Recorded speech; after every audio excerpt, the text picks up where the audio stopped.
नमस्कार दोस्तों, मैं हूँ रोमा और आप देख रहे हैं न्यूज नशा।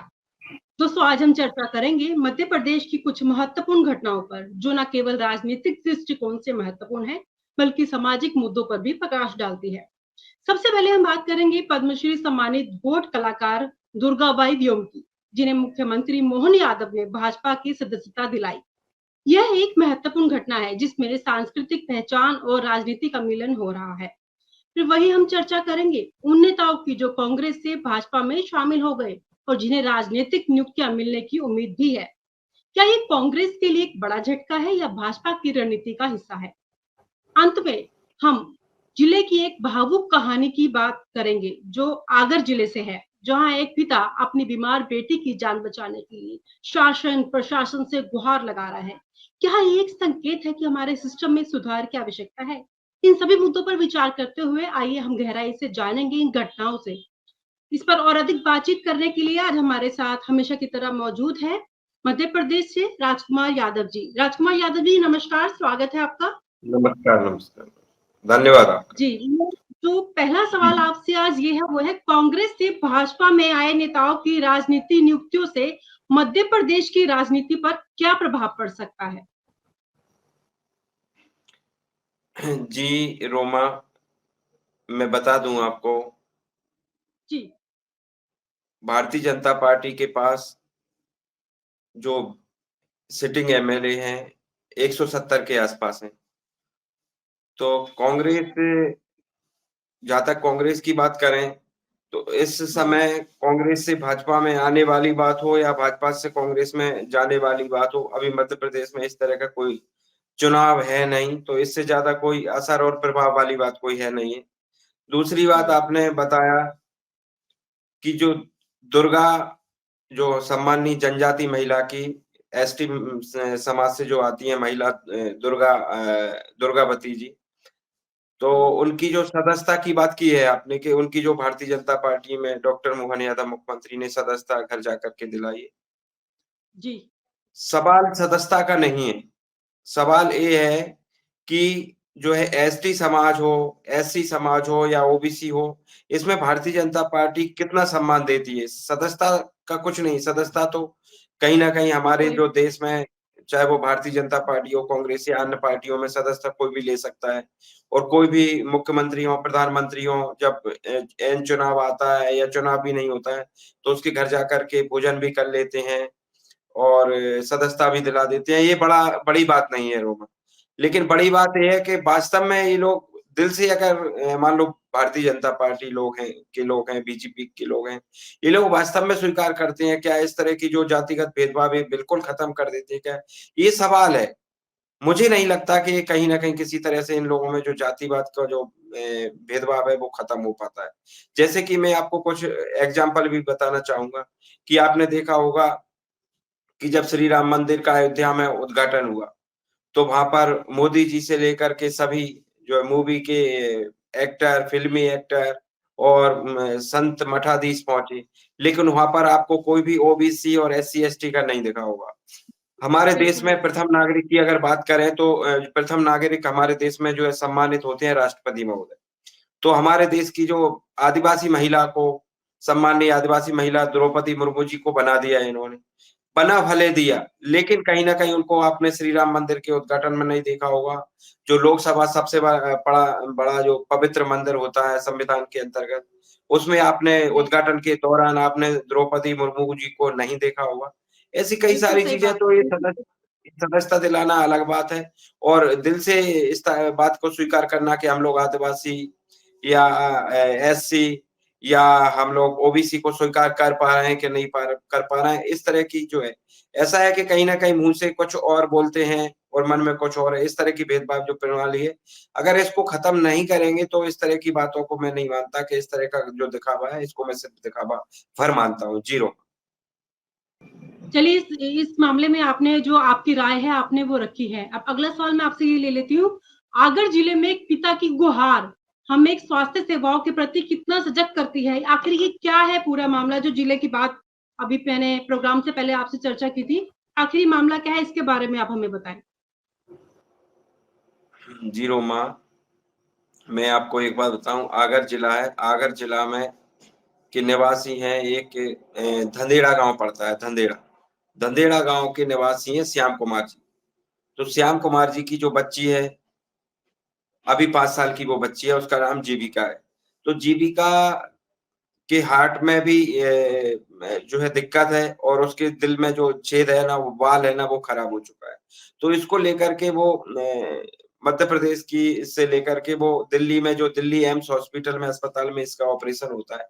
ऑपरेशन के लिए डेट नहीं मिल पा रही है, जिसके कारण उसकी जो बच्ची है, उसकी बच्ची जो बीमार है, उसका इलाज नहीं हो पा रहा है, तो काफ़ी समस्या से वो पीड़ित है। उसने कई बार जो है नेताओं से गुहार लगाई, लेकिन किसी तरह की कोई सुनवाई करने वाला है नहीं। तो मैं ये समझना चाहता हूँ कि अगर सरकार होती है, तो सरकार इसलिए बनती है कि कोई भी जो इंसान हो, अगर उस बीमारी से किसी तरह से जूझ रहा है और बीमार व्यक्ति है और ते में छोटी-छोटी बच्ची जब है, तो छोटे-छोटे बच्चों के प्रति सरकार को संवेदनशील होना चाहिए, मुझे लगता है।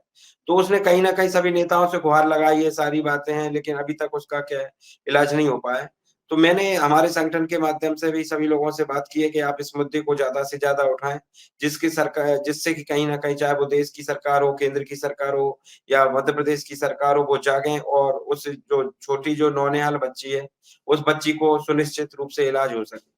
तो इसके लिए कहीं न कहीं हमारी जब बात होती है, तो हम मानते हैं कि जो स्वास्थ्य सेवाएँ हैं, वो निश्चित तौर पर ठप पड़ी हुई हैं। स्वास्थ्य सेवाओं को लेकर के सिर्फ़ दिखावा भर किया जा रहा है, बाकी इस तरह का कुछ हो नहीं रहा है। अभी हमने देखा था कि मनीष यादव का मुद्दा हम लोगों ने उठाया था, तो मनीष यादव का जब मुद्दा उठाया, तो इसके बाद सरकार की और सरकार ने कहीं न कहीं आपने देखा भी होगा, तो मनीष को और मनीष के परिवार को दिल्ली एम्स अस्पताल में जो है एडमिट कर दिया है कल की तारीख में। बाकी आगे देखने वाली बात होगी कि मनीष यादव को यहाँ पर इलाज सुनिश्चित हो सकेगा या फिर जो है विदेश में उसके इलाज की व्यवस्था हो सकेगी या फिर दिल्ली एम्स अस्पताल है उसमें भी इलाज हो सकता है।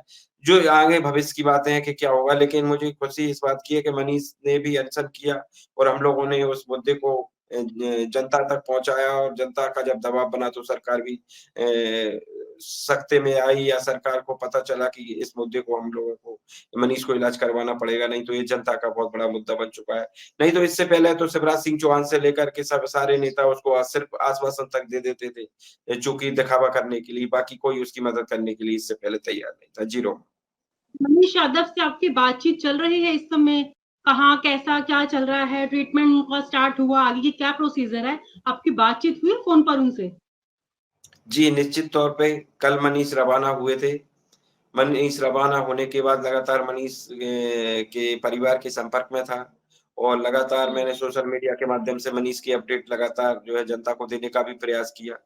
बाकी मनीष के जो घरवाले हैं, सभी लोगों से बात चल रही है और लगातार निरंतर जो है उपचार चालू है। बाकी जो आगे जैसा-जैसा रहेगा हम अपने जो ओबीसी जन कल्याण संघ की जो लोगों ने भी मदद की और इस तरह से जो न्यूज़ नशा के हमारे जो चैनल के जो दर्शक हैं, उन लोगों के लिए भी हम आपके माध्यम से चैनल के माध्यम से हम लोग लगातार मनीष की हालात हों या स्वास्थ्य सेवाओं के हालात हों और जिस तरह से मध्य प्रदेश हो, देश हो, उन हालातों को हम लोग दर्शकों को जो बताते रहते हैं, आगे भी आपके माध्यम से हम लोग बताते रहेंगे। जी, रोमा।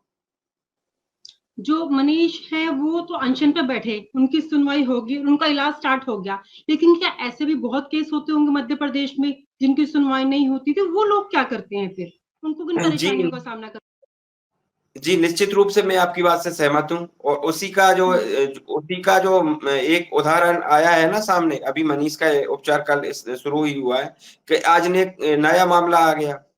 नया मामला आ गया, श्याम कुमार हैं जो धंधेउला गाँव के हैं, आगरमालवा जिले के रहने वाले हैं।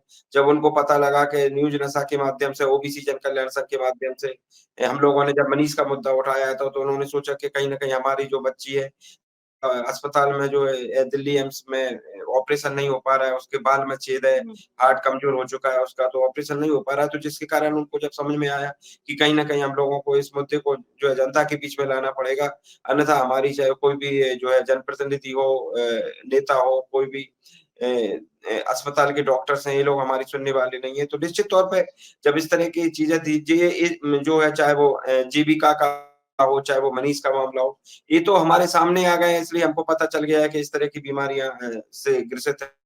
लेकिन चूंकि कई सारी बीमारियां ऐसी हैं जिन लोगों को उपचार नहीं मिल पा रहा है, जो लोग अपनी लड़ाई नहीं लड़ पा रहे हैं, ऐसे भी कई लोग हैं, उनका उपचार होना चाहिए। मुझे लगता है कि जो स्वास्थ्य विभाग के जो अधिकारी हैं या जो स्वास्थ्य मंत्री हैं, जो वर्तमान में जो उप मुख्यमंत्री हैं शुक्ला जी, इनको इस ओर ध्यान देना पड़ेगा और जो भी स्वास्थ्य सेवाएँ ठप पड़ी हुई हैं, जो अभी बीमारी से ग्रसित हैं, उन लोगों को एक तरह से उपचार देना पड़ेगा। सरकार का यही काम होता है कि जो दीन दुखी, बीमार, शोषित हैं, उन लोगों के लिए अपने सही समय से उपचार दे करके उनका जो है देख-रेख की जाए, सरकार का यही काम होता है रोमा जी। जैसे कई लोग ऐसे हैं, लाचार हैं, सरकार अगर इनकी बात को इग्नोर करती है, तो आप अपनी ओबीसी संगठन के राष्ट्रीय अध्यक्ष हैं, तो आप लोग कैसे हेल्प करते हैं इन लोगों की? आप क्या मतलब तरीके से किस तरीके से उनकी हेल्प कर पाते हैं? क्या कदम उठाते हैं आपका संगठन? जी, रोमा जी, मैं आपकी बात से सहमत हूँ और आपने अच्छा सवाल किया है। मैं बताऊँ आपको कि हम लोग क्या होता है कि हम लोगों का जो गैर राजनीतिक संगठन है, ओबीसी जन कल्याण संघ है, हम लोग ऐसा नहीं है कि सिर्फ़ ओबीसी के लोगों की मदद करते हैं। हम जो चाहे वो जनरल कास्ट के गरीब लोग हों, चाहे वो ओबीसी के लोग हों, चाहे वो एससी-एसटी के लोग हों, संगठन तो एक माध्यम है, सिर्फ़ संगठन का नाम ओबीसी जन कल्याण संघ है। बाकी हम जो दीन दुखी लोग हैं, उनकी मदद करने का काम करते हैं। कोशिश करते हैं कि हम लोग आर्थिक रूप से भी जितना हो सकता है संगठन के लोगों को अवगत कराते हैं कि उसके खाते में भी पैसा डालने का प्रयास करते हैं, जो व्यक्ति जितना उनको उसको दान से दे सकता है आर्थिक रूप से। इसके अलावा भी हमारा संगठन काफ़ी बहुत बड़ा संगठन है, पूरे देश में सभी राज्यों में संगठन हमारा फैला हुआ है। तो हम लोग इस संगठन के माध्यम से चूँकि संगठन क्या होता है कि संगठन एक बहुत बड़ा जनसैलाब होता है, तो इसके माध्यम से जब हम सब लोग अब सोशल मीडिया के माध्यम से उसको फैलाते हैं, तो वो एक बड़ा मुद्दा बन जाता है। जब वो एक मुद्दा बन जाता है, तो सरकारों को लगता है कि जब हमारी बदनामी हो रही है, अगर हम इस तरह से ओबीसी जन कल्याण संघ के द्वारा उठाए हुए मुद्दे को हम लोग अगर इस बात को नहीं मानते हैं, तो इस तरह का मुद्दा हमारी सरकार की बदनामी करेगा और कोई भी सरकार हो, नहीं चाहती है कि हमारी बदनामी हो। इसलिए कहीं न कहीं हमारा जो ओबीसी जन कल्याण संघ है, वो लोगों की मदद कर सकता है और लोगों की मदद करने में सक्षम है और लोगों की मदद करने के लिए तैयार भी रहता है। अच्छा रोमा, आपने एक और आप सवाल किया था। जी। आप अपने संगठन के द्वारा ही दूसरों की मदद करते हैं या फिर कोई एनजीओ भी बनाया रखा है आपने? जी, हमारा ये संगठन है, ये संगठन मदद करता है, ओबीसी जन कल्याण संघ है, ये मदद करने का काम करता है रोमा। दूसरी बात क्या है, आपने एक और सवाल किया था कि मध्य प्रदेश में जो है निगमों की भर्तियाँ होने वाली हैं, इस तरह का आपने बताया था कुछ दिन बाद।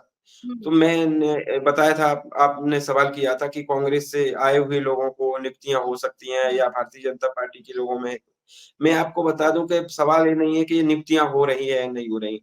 सवाल ये है कि ये लोग जो है चाहे मंत्री लेवल के लोग हैं, ये लोग काम कितना कर रहे हैं जनता के लिए? ये अपनी भलाई के लिए एक पद तो ले लेते हैं, लेकिन पद मिलने के बाद किस तरह से ये लोग जनता की सेवा करने का काम करते हैं, महत्वपूर्ण सवाल ये है। तो इन लोगों को जो है पद का दायित्व लेने के लिए निश्चित तौर पे जब ये संविधान की कसम खाते हैं, तो बताते हैं कि हम संविधान द्वारा किए गए पूरे नियमों का पालन करेंगे, लेकिन फिर इसके बाद जो है दोहरा रवैया अपनाते हैं और संविधान की बात ना मानते हुए गरीब लोगों की मदद ना करके और ये लोग कहीं न कहीं अपने चहेते लोगों की मदद करने का काम करते हैं। गरीबों को भूल जाते हैं, जो शोषित हैं, वंचित हैं, बीमार हैं, उनकी आवाज़ को नहीं उठाते हैं या उनके काम नहीं करते हैं। तो मुझे लगता है कि जब ये संविधान की कसम खाते हैं और ये सभी लोगों की मदद करें मुझे लगता है, तो जी रो जी, बहुत-बहुत शुक्रिया। दोस्तों, आज की चर्चा में हमने विभिन्न मुद्दों पर गहराई से सोचने का अवसर मिला राजकुमार यादव जी के द्वारा। क्या दुर्गाबाई व्योम की सदस्यता भाजपा के लिए फ़ायदेमंद साबित होगी? क्या राजनीतिक नियुक्तियाँ वास्तविक योग्यता को दर्शाती हैं या फिर एक राजनीतिक खेल है? और अंत में आगर जिले की घटना क्या हमारे स्वास्थ्य प्रणाली की कमियों को उजागर करती है? ऐसे और भी मुद्दों पर हम लगातार बातचीत करते रहेंगे। राजकुमार जी, आप हमारे प्रोग्राम में जुड़े, आपका बहुत-बहुत शुक्रिया। नमस्कार। और आप हमसे जुड़े रहने के लिए सब्सक्राइब करें YouTube पर, फॉलो करें Twitter पर और लाइक करें Facebook पर। और ज्यादा जानकारी के लिए आपको टाइप करना होगा सिर्फ न्यूज़ नशा।